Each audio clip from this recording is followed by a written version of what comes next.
Bueno, pues aquí estamos. Quedan todavía un ratito, quedan todavía 5 minutos. Así que voy a esperar un rato mientras repaso las notas. La verdad es que es la primera vez que voy a hacer algo de esto. Me he hecho ya directo en Instagram y tal, pero mientras repasaba luego de lo que voy a hablar, se da uno cuenta de que tiene cierta responsabilidad con respecto a lo que dice. Así que me parece que es un tema bastante importante. Luego, si esto se repite, imagino que eh, iré tratando ciertos temas de forma periódica, no sé si semanal y demás. Algunos ya los tengo en la cabeza, otros os lo iré pidiendo a vosotros. Saludos a las que os vais conectando ya. Y de esos temas iremos sacando unos vídeos que luego pasaré a YouTube y los dejaré ahí porque tengan un poquito más de repercusión y para que estén también un poco en cualquier momento y a cualquier hora. A los que vayan entrando ya os digo, sois libres de ir preguntando cosas sobre la marcha por si tenéis alguna duda o queréis saber algo que yo no haya comentado. Intentaré estar pendiente, aunque a veces es un poquito complicado cuando estamos hablando al mismo tiempo que leyendo, pero yo creo que se podrá llevar bien. Y también, bueno, pues cualquier tema que queráis tratar más adelante, ya tengo uno en mente, ya lo diré luego, más adelante cuando empecemos a entrar propiamente en materia. Tengo en mente la semana que viene hacer un vídeo que va a tratar sobre el rol en el cole, los juegos de rol en el cole, desde el roleplay clásico y habitual de inglés hasta los juegos de rol dentro de los procesos de gamificación. Yo creo que puede ser interesante y como tengo experiencia de campo al respecto, pues creo que puede ser otro tema que puede salir adelante. Y ya os digo, cualquier otra cosa que creáis interesante, no tenéis más que decirla. Bueno, entonces, ya para empezar, cometí un error a la hora de poner el título. Puse memorización en la presentación, en la imagen de presentación que puse, ya me di cuenta que empecé mal. Memorización. Pero bueno, creo que yo tardé tiempo en darme cuenta, imagino que la mayoría de la gente también. De cualquier manera, no era un tema importante. Voy a empezar ya con una introducción acerca de lo que vamos a hablar.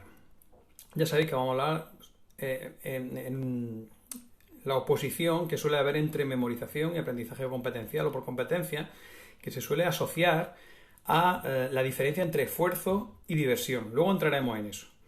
¿Por qué se me ocurrió que podíamos hablar de esto en un directo o en un vídeo o en una charla que pudiéramos tener? Pues se me ocurrió porque yo soy más habitual de Facebook, ahora mismo estoy descubriendo la red de Instagram, que me parece que es muy interesante y además estamos muchos maestros en ella buscando ayuda, dando información, etcétera.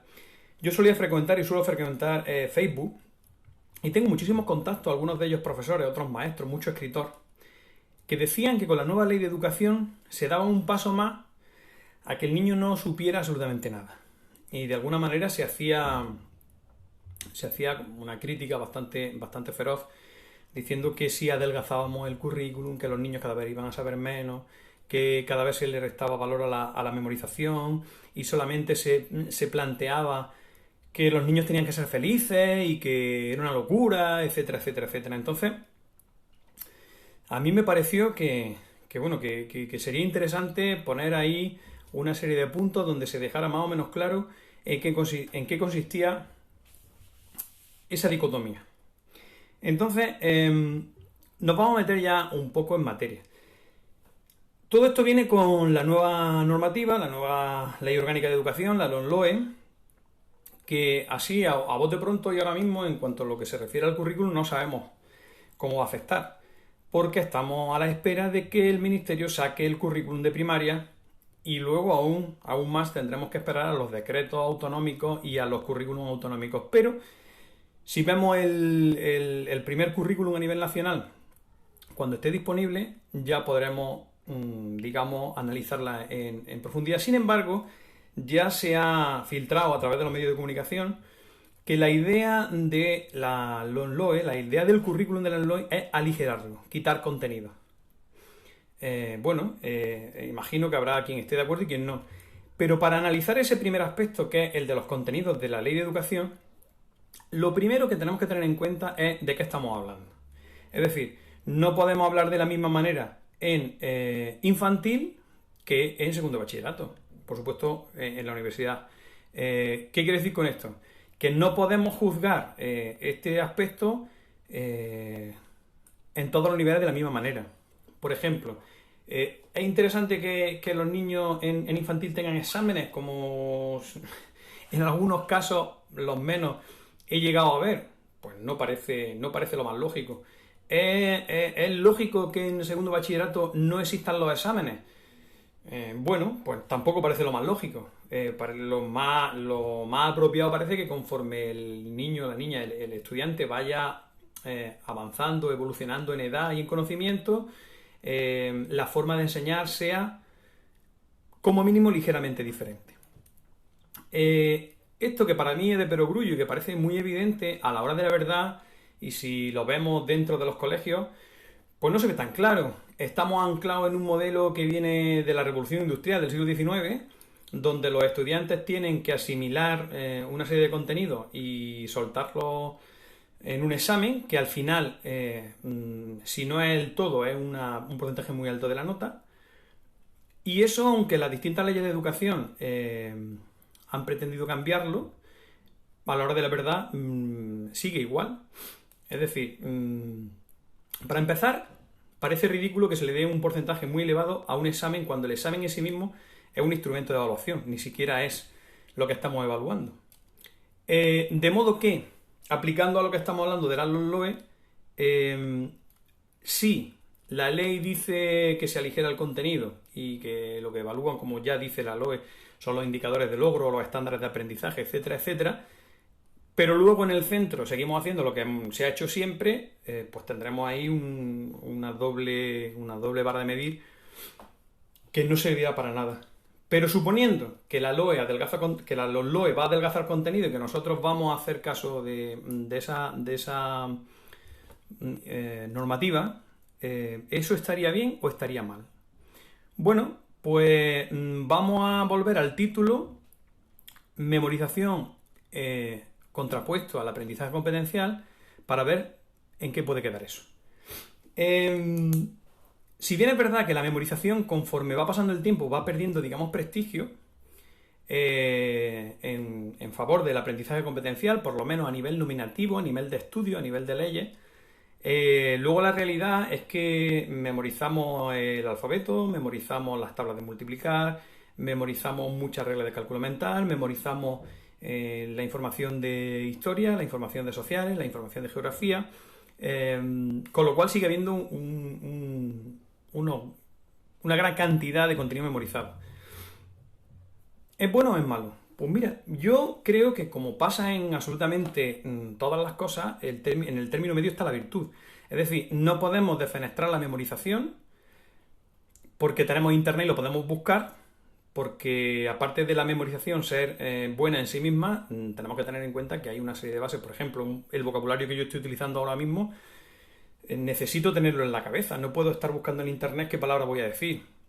Aparte, también la memorización ayuda desde el punto de vista neurolingüístico a la formación de las conexiones neuronales. ¿Significa eso que tenemos que olvidarnos del aprendizaje competencial? No.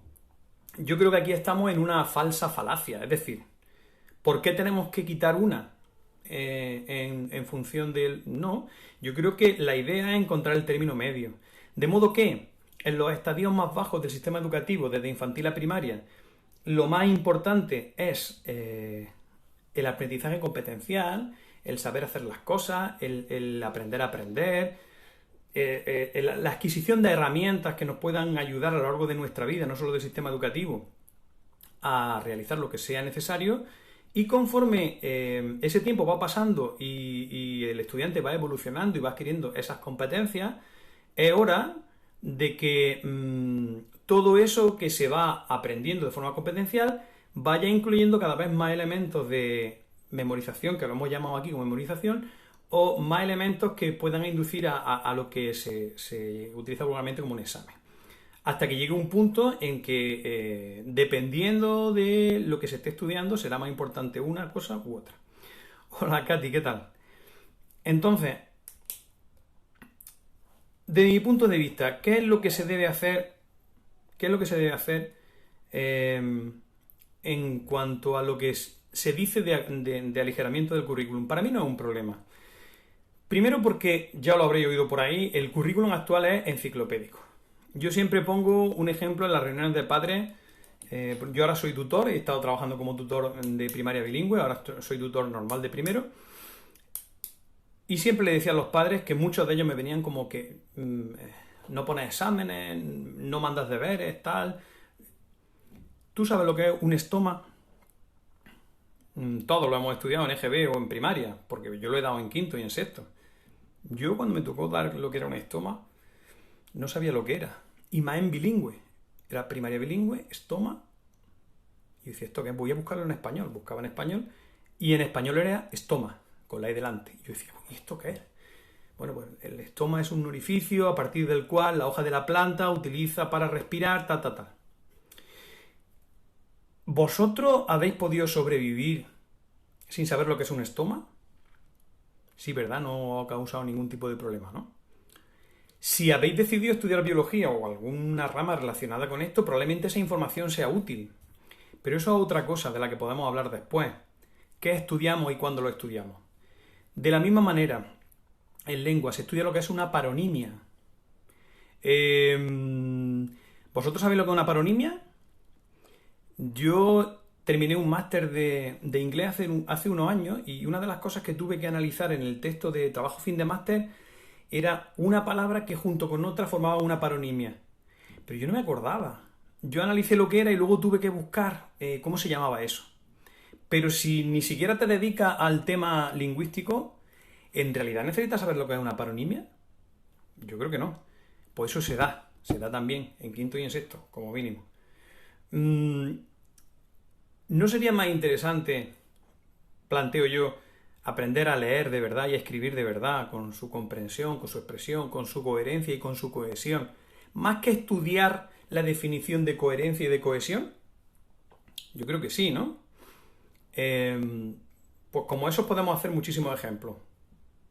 ¿Qué es lo que considero que se podría hacer con todo esto? Tampoco estoy descubriendo el mundo. Se hace aproximadamente lo mismo en sistemas educativos como los de Canadá. Yo creo que a nivel de primaria, sobre todo, tiene que haber unos contenidos mínimos básicos para la vida en lengua y matemática, pues como son lo que estamos diciendo, la lectura, la escritura, como decían mis padres en sus tiempos, las 4 reglas, sumar, multiplicar, dividir y restar, los problemas básicos para poder sobrevivir en la vida cotidiana, y eso tendría que darlo todo el mundo. Pero luego debería de haber unos conocimientos que se basaran en las capacidades de cada estudiante. Vamos a ver.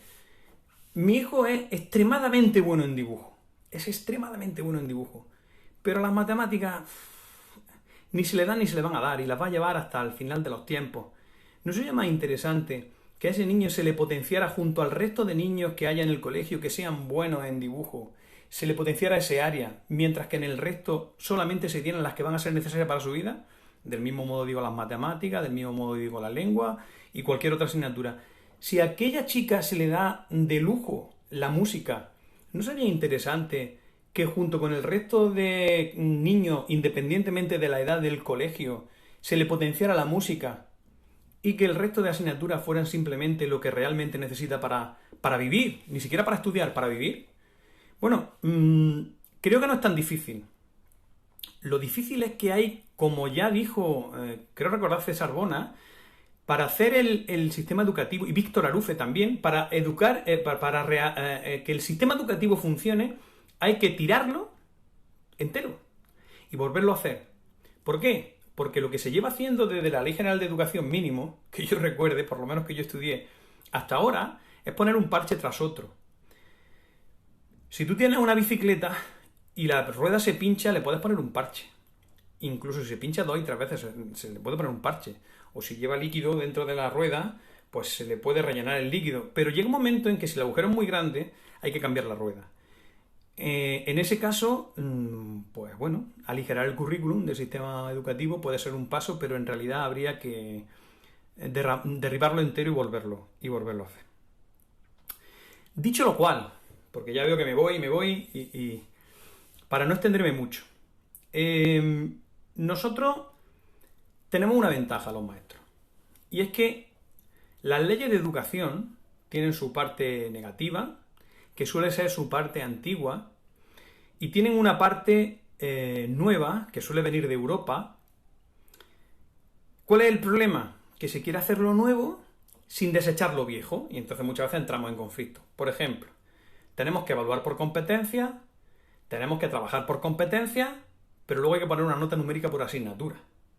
Entonces, una de dos: o hacemos una regla de 3 rápida para poner la nota, o trabajamos el doble, porque lo que no podemos hacer es trabajar por competencia y poner nota, o trabajar por nota y luego inventarnos las competencias, que es al final lo que nos obligan. Eso es lo malo. Pero también hay una cosa muy buena dentro de las leyes de educación que hemos tenido en España, y es que el docente tiene muchísima libertad. ¿Por qué? Porque ahí hay un vacío legal o un vacío normativo que nos permite cumplir con la normativa dando clase como queramos. Es decir, podemos aplicar el método tradicional de toda la vida, y está bien si lo justificamos correctamente en nuestra programación, o podemos hacer, como es mi caso desde los últimos 5 años, un método completamente gamificado, donde no hay exámenes ni deberes, pero los niños están todo el día trabajando como si estuvieran jugando. Siempre y cuando esté debidamente justificado, con mi programación, con mis rúbricas, con mis indicadores de logro o estándares de aprendizaje, como se llaman en el resto de España. Yo estoy en Andalucía. De modo que es una ventaja y es una pena, porque puede darse el caso de que en el mismo colegio se trabajen de 2 o de 3 maneras diferentes. Puede darse el caso, como dice César Bona, que es una pena que la educación que recibe un alumno dependa no solo del sistema educativo, sino del maestro que le está dando clase. Pero, en lugar de ver lo negativo, tenemos que centrarnos en cuál es el germen que nos puede ayudar a que esto funcione. El germen es utilizar todos los blancos, todos los huecos que hay en la normativa, ponernos de acuerdo en los centros, que eso es otro problema, de modo que los centros a una se hagan valer. Vosotros imaginaos, por ejemplo, a mí me gusta la gamificación, de eso podemos hablar, como he dicho, podemos hablar en otra ocasión, se puede hacer una charla la semana que viene, otra sobre los juegos de rol. Vosotros imaginaros que estáis eligiendo centro para vuestro hijo. Y tenéis el CPR Sierra del Magreb, donde yo estoy, tenéis el CEIS Cuatro Caños, donde estuve, el CEIS Miguel Zubeldia, el que queráis. Y sin embargo hay un centro que se llama, pongamos, CEIS Miguel Hernández, Escuela de Detectives, por ejemplo. Como mínimo, si yo soy un padre y quiero matricular a mi hijo, yo veo que hay un centro que se llama Centro de Infantil y Primaria, que se llama CEIP Miguel Zubeldia, o CEIP Miguel de Cervantes, o CEIP Miguel Hernández, o como sea. Y debajo en sus títulos, Escuela de Detectives. Yo como mínimo pregunto. O Escuela de Magia. O no sé, o cualquier cosa que se ocurra. Yo mismo, por ejemplo, en mi clase es la Escuela de Caballero y Dama del Dragón. Y mis alumnos, cuando entran en mi clase, entran a otro mundo. ¿No os llamaría la atención como mínimo ver de qué va eso? Pues imaginaros que en lugar de un profesor en una clase es un colegio entero. Y ahora imaginaros que en lugar de un colegio entero es toda una comarca o toda una provincia. Y en el colegio de al lado son escuelas de detectives, pero es que allí son aprendices de paleontólogos y allí son astronautas. Mi premisa principal siempre ha sido, de cara a los padres y a los niños, siempre se lo decía en la primera reunión del curso, mi objetivo primordial es que vuestros hijos quieran venir a clase el día siguiente. Si yo consigo eso, todo lo demás, contenido, objetivos, indicadores de logro, actitudes, comportamientos, lo que queráis, todo lo demás va a venir solo, va a caer por su propio peso. Pero primero hay que conseguir eso. Y para los que yo comentaba al principio que se quejaban de que éramos un poco entretenedores de niños, de que estábamos más pendientes de su felicidad y su diversión que de que se esforzaran y pusieran codos, Si eso se consigue en las primeras etapas de primaria y sigue avanzando hasta secundaria y la universidad, es que vendrá todo hecho. Es que un montón de problemas que hay en el instituto, que los profesores del instituto dicen, es que en primaria no han aprendido esto, y los de primaria dicen, es que los de infantil, es que... Y seguimos la cadena, no existiría ninguno, porque los niños estarían deseando ir al cole. Bueno, si veis, me he venido un poco arriba. Básicamente, aquí tengo mi libretita. He dicho todo lo que quería decir. Y, y me emplazo aquí a los que estáis en directo o a los que lo veáis luego. Si tenéis alguna pregunta o alguna cosa que queráis que hable sobre ella, relativo a este vídeo o relativo a otros temas que podamos tratar, me lo dejáis en comentarios o me enviáis un mensaje que yo lo vea. Y si la cosa va bien, pues seguiremos adelante haciendo vídeos. Cristal, sí, sí, sí, sí. Todavía hay mucha mentalidad de vivir sufriendo. Sí, es una pena. Es una pena, pero es cierto. Es cierto, parece que si no sufrimos, no trabajamos. Yo, por poner un ejemplo con respecto a eso que estás diciendo, cuando yo trabajé, empecé con el Ministerio del Tiempo. Alguna cosa ya he subido al Instagram. Los niños eran patrulla, formaban grupos y formaban una patrulla que eran aspirantes a convertirse en ministéricos, ¿vale? No estudiaban. Sí estudiaban. No estudiaban en su casa para hacer el examen, pero no paraban de 9 a 2, estaban sin parar solamente el rato del recreo, investigando, haciendo los ejercicios que yo les proponía, inventando, escuchando música, cantando. Hasta tal punto que en un viaje de estudios, que fuimos con el resto de cursos, en un viaje de estudios fuimos al Prado, al Museo del Prado, y mi alumno, que yo me quedé, fue el primer sorprendido, empezaban a nombrar el nombre, empezaban a nombrar los cuadros. Este Felipe VII, sí, eso es la casa de campo que vimos, tal, porque lo habíamos visto jugando durante el tercer trimestre con el Ministerio del Tiempo. Y se sabían un montón de cuadros. Allí la guía y los colegios de alrededor miraban a los niños como diciendo, ¿estos qué son? Y yo no había pretendido en ningún momento que aprendieran eso lo aprendieron porque lo aprendieron disfrutando. Hicimos muchísimas cosas. No, efectivamente, no lo olvidarán jamás. Después de eso, hice la escuela de Caballeros y Damas del Dragón. Cuando mis alumnos entran a mi clase, bueno, ahora estoy con primero y de momento no he entrado ahí, pero cuando son los mayores, cuando los alumnos entran a la clase, en ese momento se convierten en aspirantes a Caballeros y Damas del Dragón y no dan inglés, dan idiomas de las hadas, de los elfos, o francés, idioma de las hadas, o dan teoría de hechizos cuando dan matemáticas. Esos niños están entregados. Y todo lo que yo les presento, lo cogen y lo trabajan. Incluso, y os prometo que no estoy exagerando, incluso los más desganados, por llamarlo de alguna manera, llegaba un momento en que se entregaban como el que más. No os voy a mentir. Eso lleva un trabajo muy arduo, sobre todo de preparación. Luego en la clase actuamos más como guías que como otra cosa. Pero lleva un trabajo de preparación duro. Pero es un trabajo de preparación que hecho está y que te va a servir siempre. Y lo que digo siempre, si yo, por ejemplo, voy a un colegio y los de primer ciclo hacen un proyecto integrado de lo que se diga y lo crean, luego el del segundo, luego el del tercero, el maestro que llegue el año nuevo, el año siguiente y esté nuevo, se va a encontrar todo hecho. Sí, es que me daba... A ver, yo hablaba de maravillas, pero es porque, aparte de que yo me lo pasé muy bien haciendo el proyecto, impliqué a muchísima gente, grabamos vídeos, nos disfrazamos, creamos historias dentro de la historia. Yo es que vi también que ellos respondían y que a ellos les gustaba. Al principio incluso, fijaos, que eran ellos mismos los que me pedían el examen porque decían que no estaban estudiando. Y claro, pues, vuelvo a repetir, no ponía exámenes ni en general mandaba deberes, al final algún trabajito en alguna cosa puntual. Sin embargo, en el último tema dije, bueno, voy a poner un examen.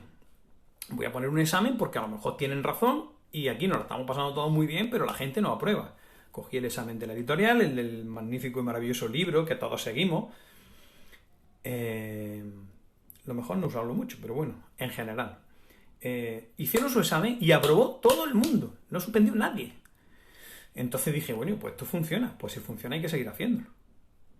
Y os puedo asegurar que se hace y que se evalúa y que sus rúbricas están y que su programación está y que funciona. y que no hay ningún tipo de problema. Y si tienes la suerte, como yo tuve, de contar con compañeros y compañeras que dentro de sus posibilidades y de las asignaturas que tenían entraban en el juego, flipante.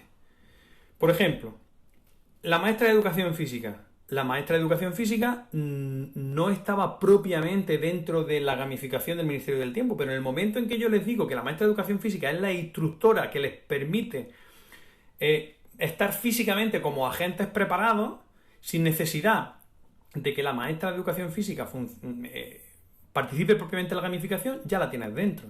Lo mismo sucede con la de francés, el de inglés. Sucede exactamente igual. Pero si además, como es el caso de Berta, que en aquellos tiempos daba plástica en mi clase, ¿qué estábamos dando? Estábamos dando el Madrid de los Austrias. Pues rápidamente a plástica se buscaba material que estuviera relacionado con ese tema, de modo que todo iba engranado. Y yo os puedo decir que yo cuando terminé ese curso, feliz, completamente feliz. En ese curso yo me di cuenta que había nacido para ser maestro. Y eso no tiene como el anuncio. Para todo lo demás, pero para eso. Y bueno, como veis, yo es que me pongo a hablar del tema y es que me vengo arriba porque es una maravilla. Luego también te das cuenta de que llama muchísimo la atención, pero en realidad tú te sientes como que no estás haciendo nada del otro mundo, porque sí, hay una preparación previa muy fuerte, pero luego estás en clase y te lo estás pasando tan bien que, como decía Cristal por ahí arriba, es que parece que como no estoy sufriendo, parece que no estoy trabajando. Y al principio te sentías hasta un poquito mal, como diciendo, joder, es que... Pero no, hay que romper eso. Y, volviendo a lo que venía todo esto, que podemos hacerlo.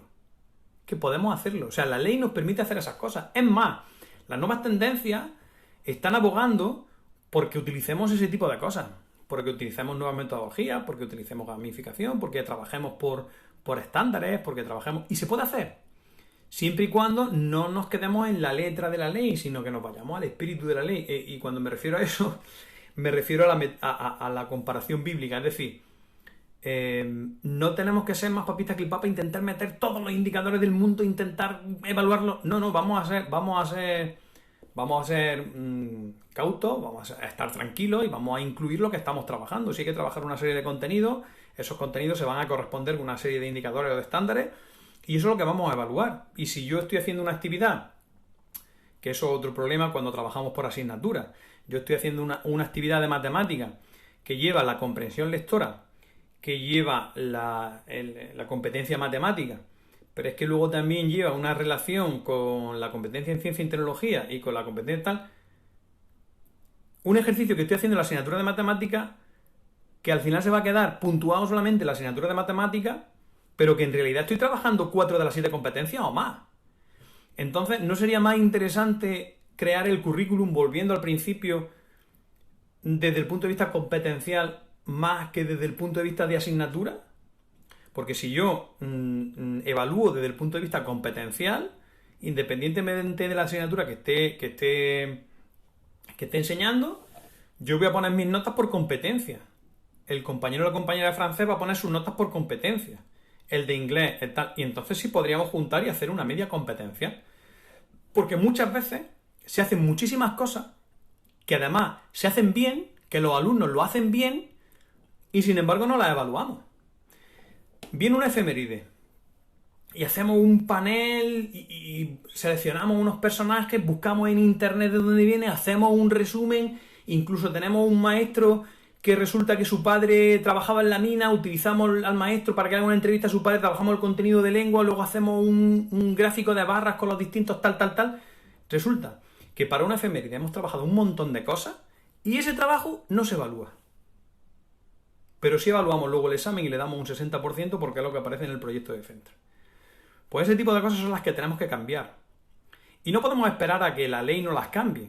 Nosotros, dentro de esos recovecos que podemos, tenemos que empezar a cambiar la mentalidad. Empezar a hacer con nuestro ejemplo que la gente cambie. Y entonces, claro, para eso los primeros que tenemos que cambiar somos nosotros. Yo sé que es muy difícil, sobre todo al principio, porque te encuentras solo, pero gracias a herramientas como Instagram o como Facebook o como redes sociales en general, o grupos de WhatsApp o de Telegram, nos estamos dando cuenta de que hay muchísima gente que trabajamos así y muchísima gente que queremos trabajar así. Que no estamos solos. Así que, para adelante. Y creo que voy a dejarlo ya porque ya, ya digo que me emociono y no paro. Así que gracias a las que habéis estado en directo, porque tengo, como dice Berta, tengo mayoría femenina. Gracias a las que habéis estado en directo, gracias a los que veáis el vídeo después. Y ya sabéis, en comentarios, poned lo que queráis que tratemos la próxima semana. Cualquier duda que tengáis también de este vídeo, cualquier idea, cualquier aportación, porque eso es otra cosa. Aquí estamos para aprender todos de todos. Yo estoy hablando de mi experiencia, pero la vuestra es igual de importante. Gracias, Cristal. Y nada, un saludo a todos y hasta la próxima.